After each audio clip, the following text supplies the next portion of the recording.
yang mau early atau mau late itu kita nggak ada opsi untuk surgery. Nah, tapi kita dengarkan dulu karena di beberapa center di dunia itu ada yang juga melakukan pembedahan pada small cell lung cancer. Nah, ini kita berusaha mencari literatur mana center-center yang melakukan pembedahan pada small cell lung cancer dan bagaimana outcome-nya. Ini yang kita mau dengarkan. Silakan Dr. Andreas. Kita hanya punya waktu sampai jam 7. Jadi presentasi dan diskusi sampai jam 7. Ya, silakan, Dok.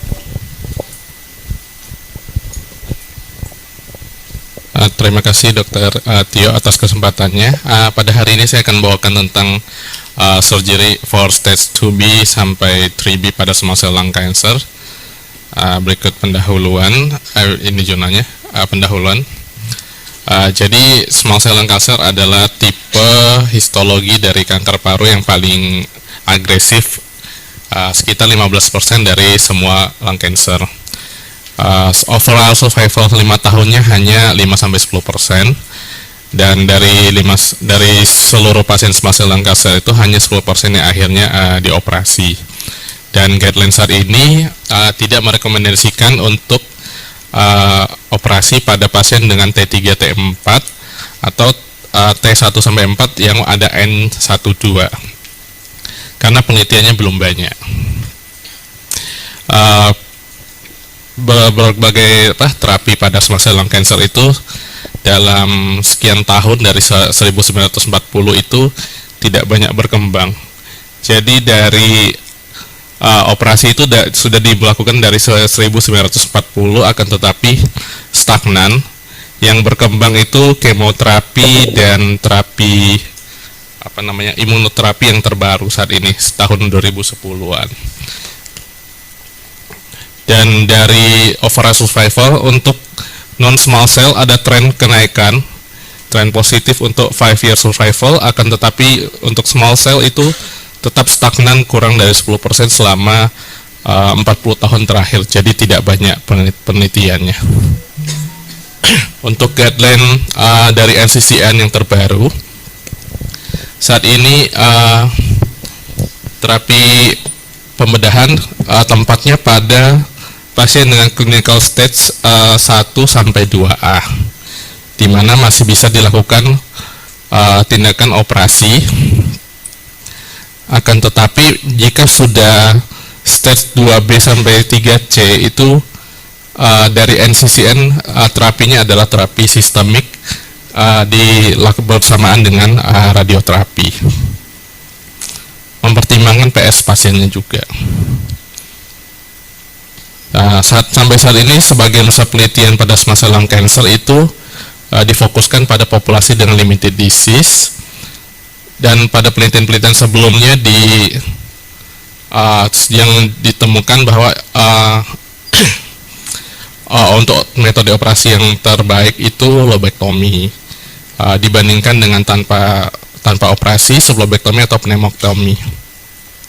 Akan tetapi pada yang locally advanced itu masih belum tahu karena belum banyak diteliti. Berikut ada satu penelitian yang saya dapatkan. Jadi mereka menggunakan database dari SEER, mengambil data pada pasien selama 11 tahun dari 2024 sampai 2015, mencari pasien dengan staging 2B sampai 3B yang tidak mendapatkan neoadjuvan, tidak mendapatkan radioterapi juga. Jadi pasiennya murni hanya dioperasi. Dari sekian 9.267 pasien, akhirnya menjadi grup surgery hanya tersisa 342 pasien. Selebihnya tidak dilakukan surgery. Kemudian dilakukan analisis dengan kurva Kaplan-Meier. Ini didapatkan bahwa jika hanya membandingkan operasi dan tidak operasi, itu ada perbaikan, di mana hazard ratio-nya di operasi itu turun menjadi 0,71. Overall survivor rata-ratanya dari yang dioperasi itu bertahan 19 bulan, tanpa operasi itu bertahan 13 bulan.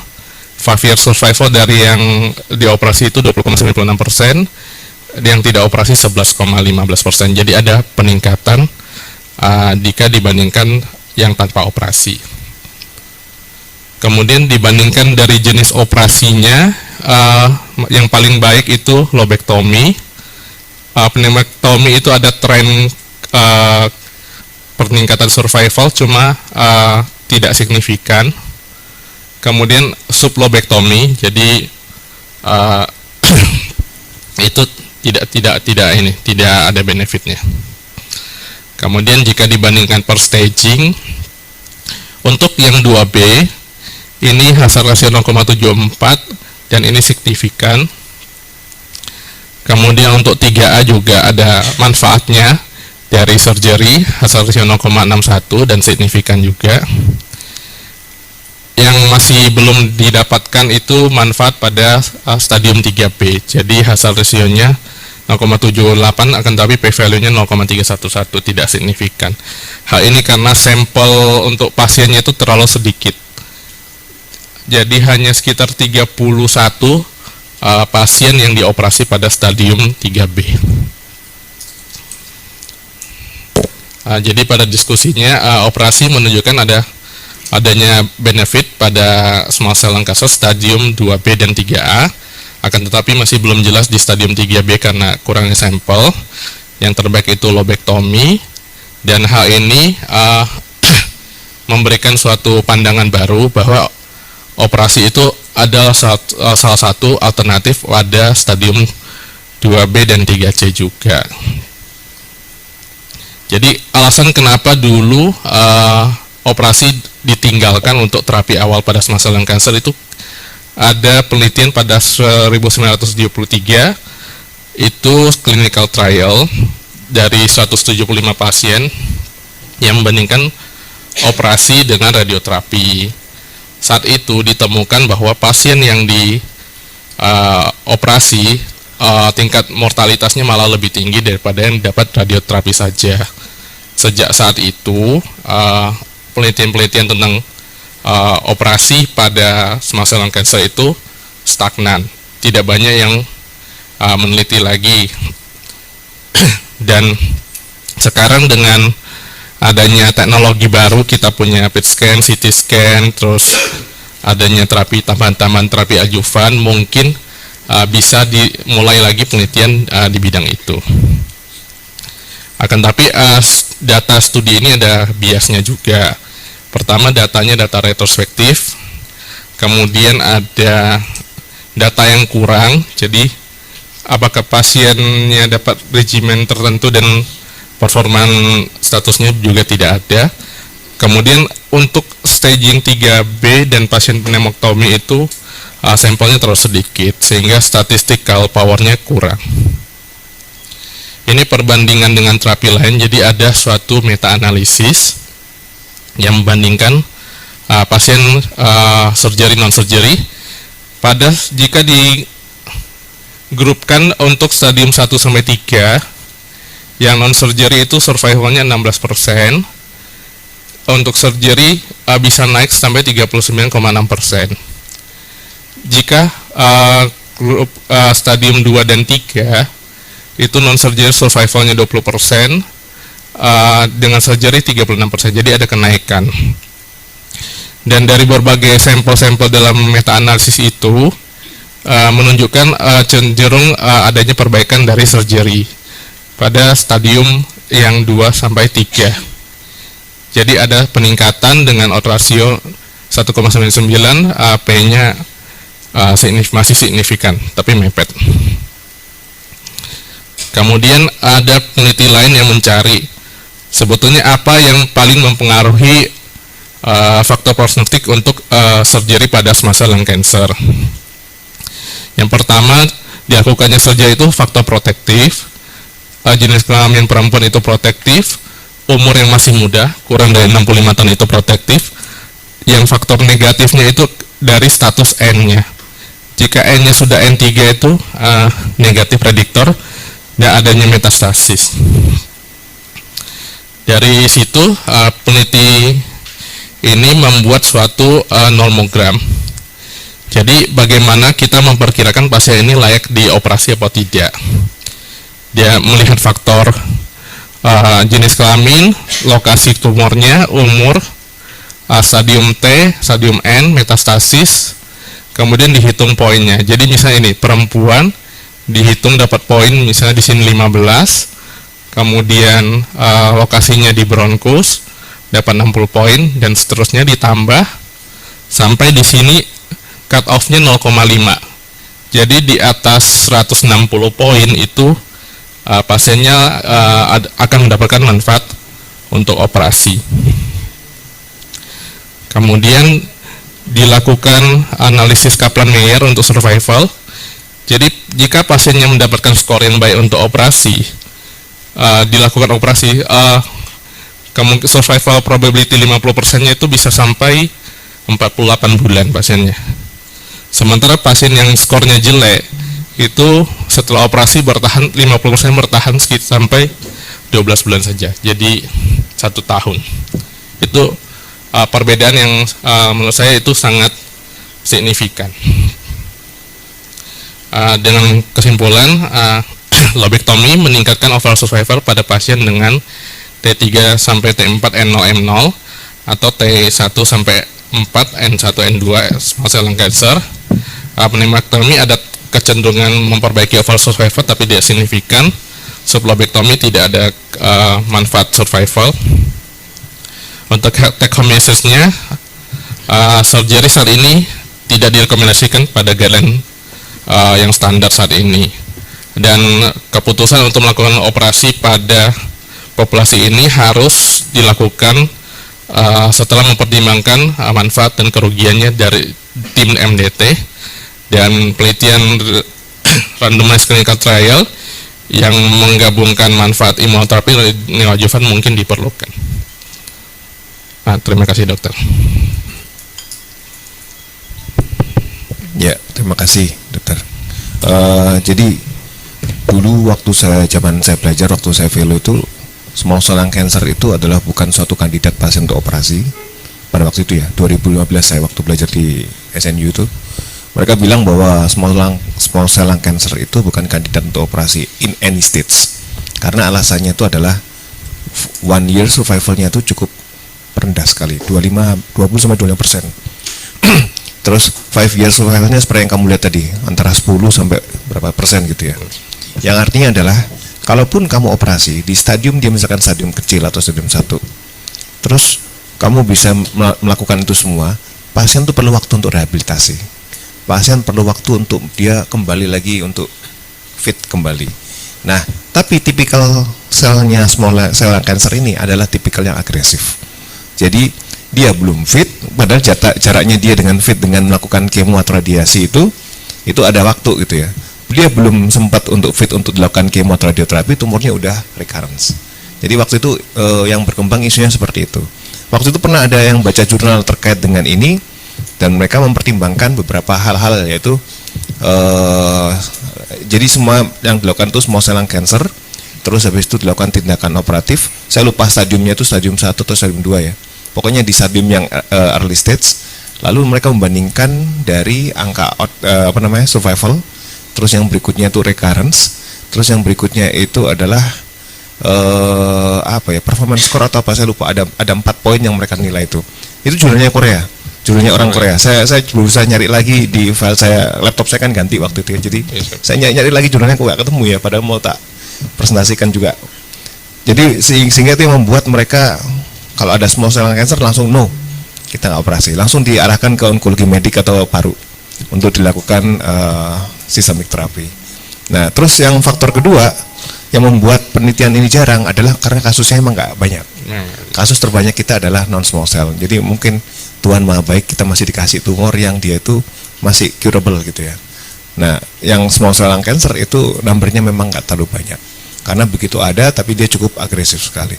Saya di Surabaya mendapatkan small cell lung cancer itu bisa dihitung dengan jari, mungkin nggak sampai 10 selama ini ya. Terus ya emang nggak pernah dioperasi. Kita tubuh itu jarang sekali kan dapat small cell lung cancer-nya. Iya dokter. Biasanya kan non small cell lung cancer, adenokarsinoma gitu kan. Paling sering tuh 60% memang seperti itu. Tapi jenis yang small cell ini jarang. Saya di swasta pernah dapat 1 dan waktu itu sudah efusi pleura. Karena itu agresif sekali. Kalau kamu lihat pasien non-small lung cancer itu penampakannya masih penampakan sehat. Begitu kamu dapat small cell lung cancer, itu penampakannya memang benar-benar sakit, sesak, terus nggak enak. Terus begitu di biopsi hasilnya small cell lung cancer. Ya sudah, kalau udah sesak, udah penampakan seperti itu, ya kita masa mau operasi kan nggak bisa.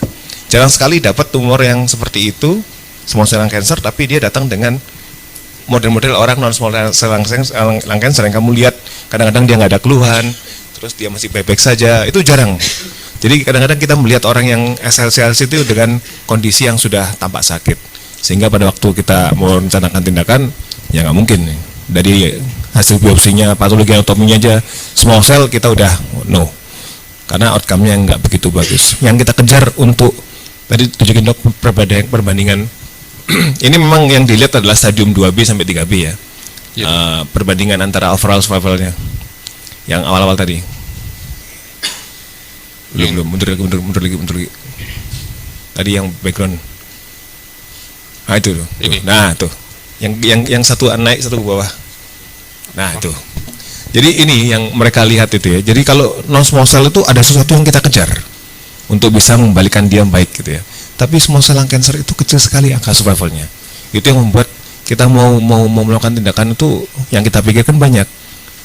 Ya kalau misalkan pasiennya bisa bisa fast track gitu ya. Begitu selesai operasi dia fit, terus besok langsung dengan sistemik terapi.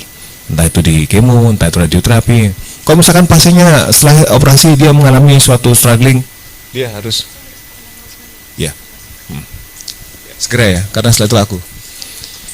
Karena pasien tuh setelah operasi terus dia ada komplikasi, misalkan dia prolong ventilator atau segala macam, dia jadi ada hal-hal yang membuat dia jadi lama perawatan di ICU dan dia harus di kemo berikutnya sehingga kemonya jadi terlambat sehingga tumornya muncul lagi. Nah hal seperti itu yang jadi pemikiran. Apalagi yang kita kejar adalah angka survival yang cuma naik berapa persen.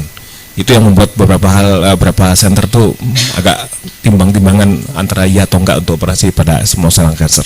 Tapi ini sekedar kamu tahu aja bahwa kenapa sih kok small cell lung cancer itu kita nggak fight seperti non small cell lung cancer. Tapi sekarang ya ini sesuai dengan apa yang disampaikan ini, dengan adanya tren peningkatan teknologi, kita bisa early detection, kita bisa PET scan untuk tahu penyebaran atau agresivitas dari tumor tadi itu, sehingga ada beberapa center yang sudah memulai untuk kita bedah pada small cell lung cancer. Itu, tapi cuman literaturnya referensinya masih belum sebanyak yang non small lung cancer.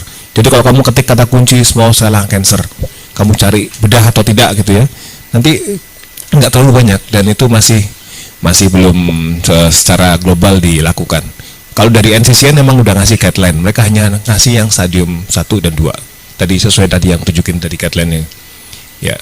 Cuman itu outcome-nya pun kalau kamu lihat dia hanya mengejar dari overall survival 10% 5 tahun itu naik sampai ke berapa persen dari 30%. 30%. Rata-rata segitu. Jadi kau bayangkan 30% itu adalah 3 dari 10 yang dia akan bertahan hidup dari 5 tahun itu. Jadi kan ya nggak terlalu bagus gitu ya. Tapi daripada 1/10 ya dia bisa naikkan jadi 3/10. Ya itu aja sih mengenai small cell lung cancer. Ada yang mau tanyakan? Kalau teknik operasinya segala macamnya sama. Yang kita permasalahkan sini adalah tipikal selnya itu. Sel itu punya sifat, sel itu punya gaya, punya karakter, dan karakter itu yang kita harus kenali. Sehingga pada waktu kita melawan tumor, kita harus tahu tumor ini agresif atau dia yang slowly progresif atau dia yang apa gitu ya. Sehingga kita nanti bisa tahu metodologi atau metode apa yang kita bisa lakukan untuk melawan dia. Ya, ini guideline yang ada di NCCN. Cuman secara realita kita belum pernah mendapatkan small cell lung cancer di sini yang kita operasi. Rata-rata semuanya adalah non small cell lung cancer. Di Indonesia pun mungkin angkanya nggak banyak. Ada yang menanyakan terkait ini semua? Silakan.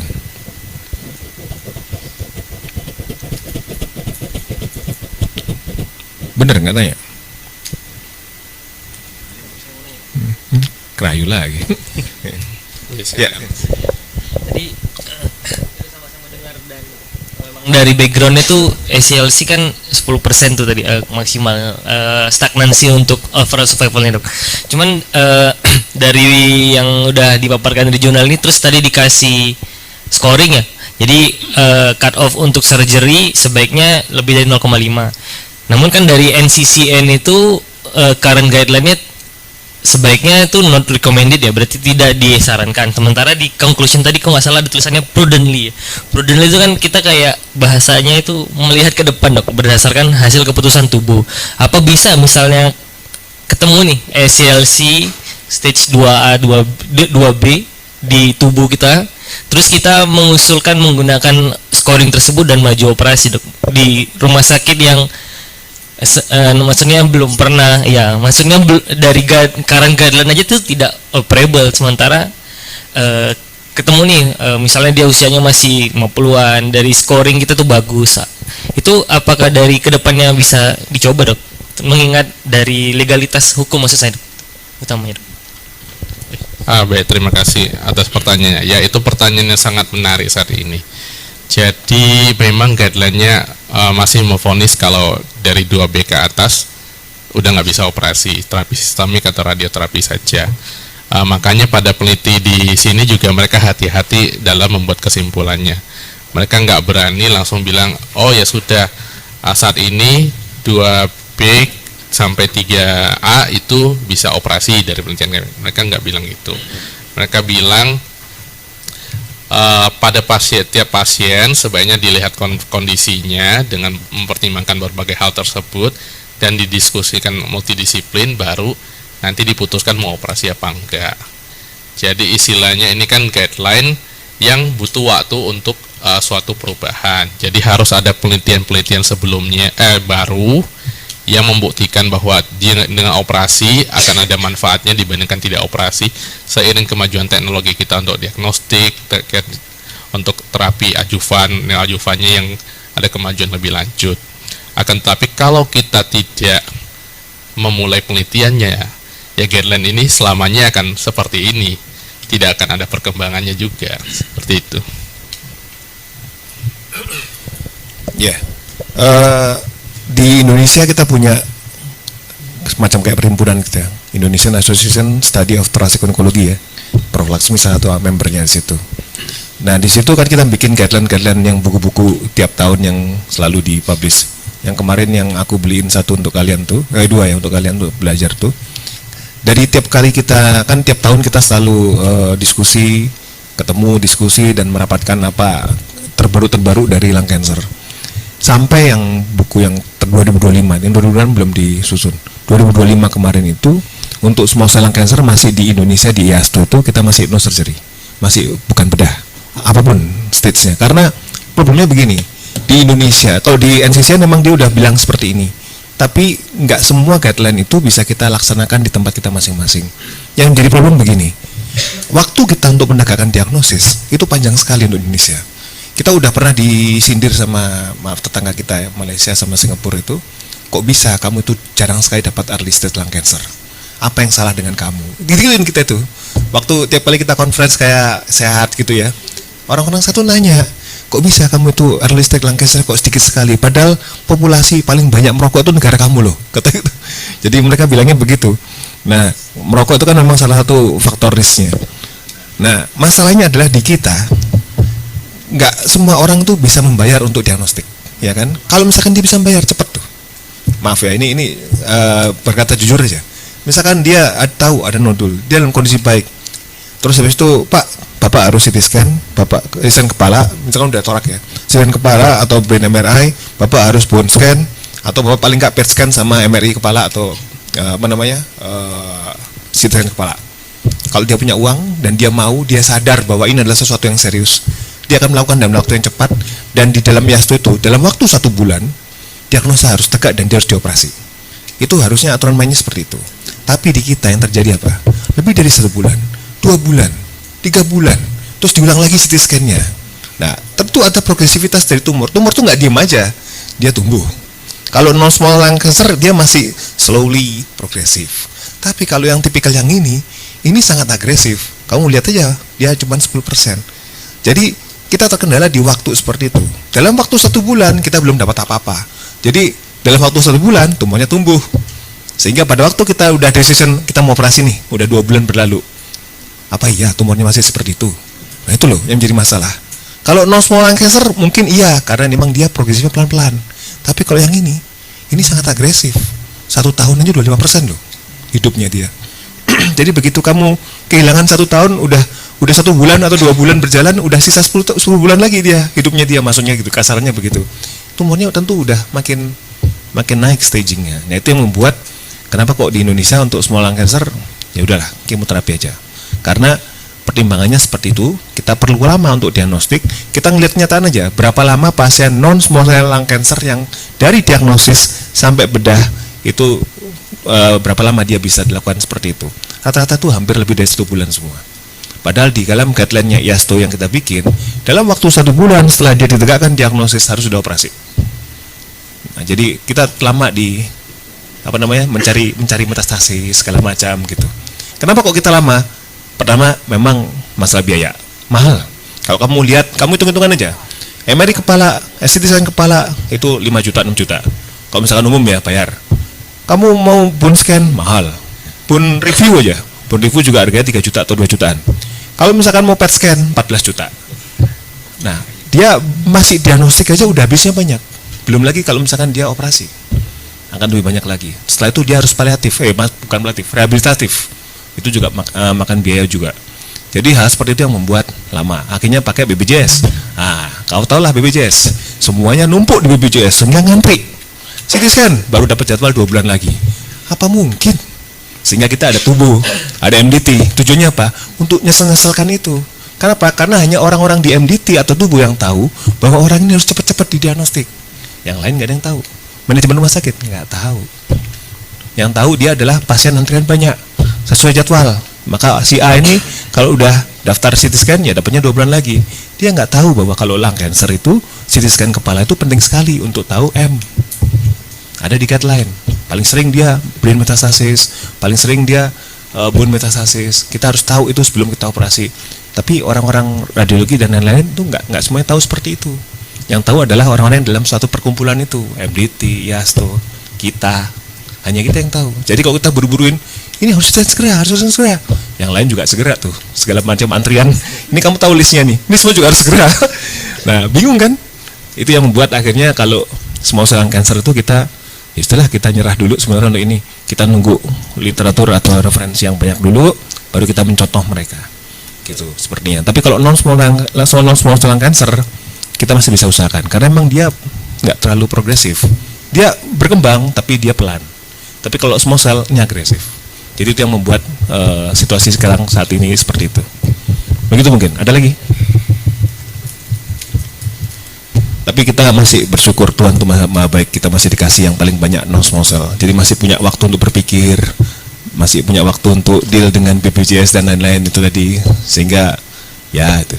Tapi kita perlu melihat sebenarnya pasien-pasien non small lung cancer kita yang operasi di rumah sakit kita itu berapa angka recurrency sama angka overallnya itu. Karena kadang-kadang kita diagnosanya udah ada CT scan-nya November 2025, operasi baru Januari 2026.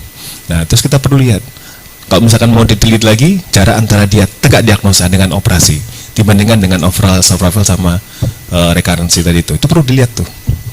Banyak misalnya kalau kita mau bikin seperti itu, tapi ya perlu waktu untuk berpikir. Oke, ada lagi yang mau tanyakan? Tapi bekerja di bidang onkologi itu menyenangkan memang. Karena kamu belajar hal seperti ini yang kadang-kadang ya gitulah. Ada yang tanya? Nggak ada? Nggak ada? Nggak ada. Ya oke, kalau nggak ada saya ucapkan terima kasih Dr. Andreas. Ya terima kasih. Wassalamualaikum warahmatullahi wabarakatuh.